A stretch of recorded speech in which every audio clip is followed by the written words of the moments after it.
What is going on, you guys? This is Chris with Embroidery, patches for the culture. And in today's video, we are going to be doing a simple test on the Brother Persona, also known as the Brother PRS 100. And what we're going to be doing here is we're going to be making these 4 little circles. With each circle, we change the stitch density, so that way we can see the effects of when it actually stitches out on the machine. With this test, we're doing it in millimeters as far as the stitch spacing. So with the first circle, it's going to be 26 millimeters.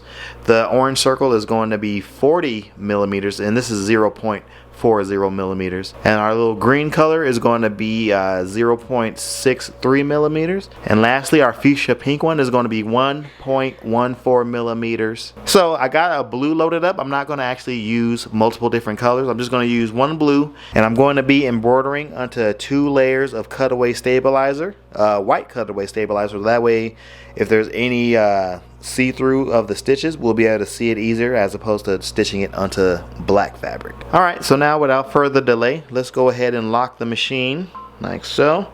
Let's go ahead and start it. I'm gonna let these stitches out, and then we're gonna come back and we're gonna see the difference between each circle coming up right now. Alright, you guys, so we went ahead and finished up the embroidery. We didn't do the full circles all the way. We just did it halfway so we can have some room to write inside of there, as you can see. So let's take a close look at these guys.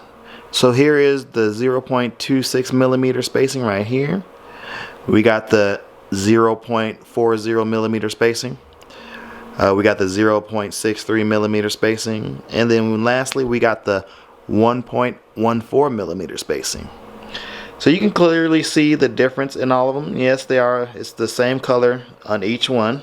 So the density on this one is definitely higher, thicker. It took longer to get to that halfway point than any of the other ones. The second longest, of course, was the 0.40 millimeter. And then this one here. And then lastly, our 1.14 millimeter. Let's go ahead and put some light behind it so we can see if there's any light that shines through the stitches. So I'm holding it up to my light right now, and as you can see, there's not much light coming through our 0.26 millimeter. There's a little light coming through our 0.40 millimeter, and with the 0.40 millimeter, this is like the default setting that is on Wilcom Hatch. It's that 0.40 millimeters, or if it's in inches, it will be what is it, 0.16 inches, I believe.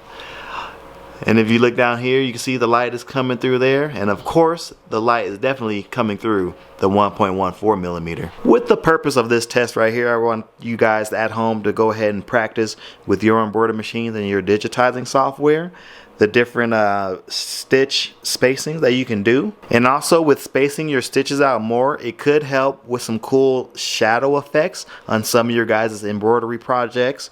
So if you want to do some shadow effects, definitely bumping up your stitch spacing and turning off your underlays. As you can see here, there is no underlays. We only got the edge run. We didn't do any tatami underlay stitches, as you can see, but we did do an edge run just to show that circle. But yeah, you guys, hopefully you found this short video helpful on messing around with your stitch spacing, and also how you can utilize the stitch spacing to get some cool effects in your embroidery projects.